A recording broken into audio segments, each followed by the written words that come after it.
الحکایات میں درج ہے کہ حضرت عیسیٰ علیہ السلام سفر کر رہے تھے۔ درمیان میں ایک شخص مل جاتا ہے اور یوں عرض کرتا ہے، حضور آپ ہمیں اپنے ساتھ لے لیجئے، ہم بھی آپ کے ساتھ سفر کرنا چاہتے ہیں تاکہ آپ کی صحبت پائیں اور کچھ نیکیاں حاصل کریں۔ حضرت عیسیٰ علیہ السلام اس کو اجازت دے دیتے ہیں کہ ہاں ٹھیک ہے، آپ میرے ساتھ سفر کر سکتے ہیں، لہٰذا وہ ساتھ میں سفر کے لیے چل دیتا ہے۔ حضرت عیسیٰ علیہ السلام کو راستے میں ایک دریا نظر آتا ہے اور ایک بڑا سا پتھر نظر آتا ہے۔ آپ پتھر کے قریب بیٹھ جاتے ہیں اور آپ 3 روٹیاں نکالتے ہیں۔ 3 روٹیوں میں سے ایک حضرت عیسیٰ علیہ السلام نے روٹی کو تناول فرمایا، دوسری روٹی کو وہ شخص کھا لیتا ہے، تیسری روٹی جو ہے وہ بچ جاتی ہے۔ حضرت عیسیٰ علیہ السلام وہاں سے اٹھتے ہیں اور دریا کے کنارے پہنچ کر پانی پیتے ہیں اور اپنے منہ ہاتھ کو دھونے کے بعد پھر پلٹ کر اس شخص کے پاس آتے ہیں تو ایک روٹی جو بچ گئی تھی اس کے متعلق پوچھتے ہیں کہ وہ روٹی جو بچ گئی تھی وہ کہاں گئی؟ تو وہ شخص بولتا ہے کہ مجھے نہیں معلوم کہ وہ روٹی کہاں چلی گئی۔ حضرت عیسیٰ علیہ السلام خاموش ہو جاتے ہیں۔ اس کے تھوڑی دیر بعد پھر سفر شروع کرتے ہیں۔ راستے میں ایک ہرنی دکھائی دیتی ہے، اس کے 2 بچے ہیں۔ حضرت عیسیٰ علیہ السلام ایک ہرنی کے بچے کو اپنے قریب بلاتے ہیں۔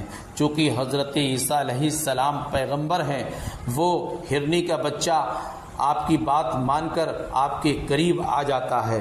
اس کے بعد حضرت عیسیٰ علیہ السلام اسے ذبح کرتے ہیں۔ ذبح کرنے کے بعد اس کے گوشت کو بھونتے ہیں۔ گوشت بھوننے کے بعد دونوں آپس میں تناول فرماتے ہیں۔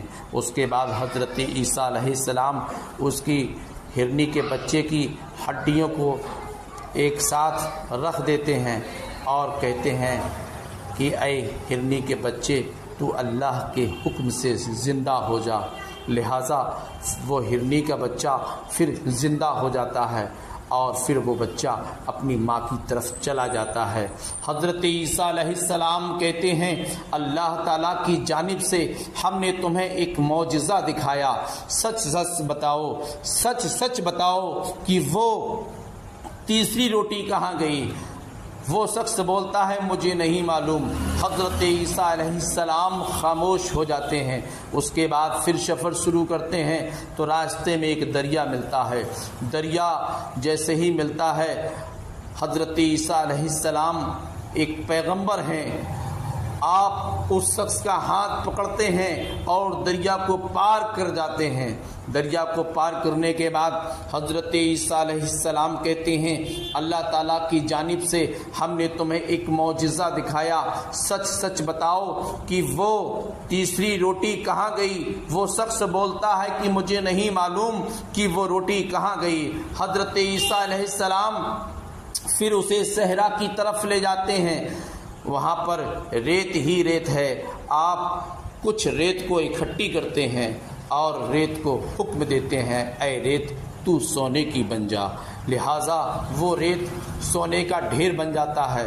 اس کے بعد حضرت عیسیٰ علیہ السلام اسے 3 حصوں میں بانٹتے ہیں۔ بانٹنے کے بعد کہتے ہیں ایک حصہ اس میں میرا ہے، ایک حصہ تیرا ہے اور تیسرا حصہ اس کا ہے جس نے یہ روٹی کھائی تھی۔ وہ شخص فوراً بول اٹھتا ہے کہ ہاں وہ روٹی میں نے ہی کھائی تھی۔ حضرت عیسیٰ علیہ السلام کہتے ہیں یہ تینوں حصے تم رکھ لو، میں اپنا یہاں سے سفر شروع کرتا ہوں اور تم اپنے گھر کی طرف پلٹ جاؤ۔ عزیزان ملت اسلامیہ، اس کے بعد اس شخص نے اس سونے کے ڈھیر کو ایک کپڑے میں لیا اور اپنی گھر کی طرف چل دیا۔ راستے میں اسے 2 شخص نظر آئے، پھر وہ اپنے سامان کو چھپانے لگا تو ان دونوں شخصوں کو شبہ ہوئی، لہٰذا انہوں نے تحقیق کی، پتہ چلا ہے کہ اس کے پاس کیا ہے، تو پتہ چلتا ہے کہ اس کے پاس سونے کا ایک ڈھیر ہے۔ عزیزان ملت اسلامیہ، وہ اسے ہلاک کرنا چاہتے تھے، اسے مارنا چاہتے تھے۔ وہ شخص بولتا ہے مجھے مارو مت، مجھے قتل مت کرو، یہ جو سونے کا ڈھیر ہے ان کو آپس میں ہم لوگ بانٹ لیتے ہیں۔ پھر آپس میں یہ طے ہوتا ہے کہ ان تینوں میں سے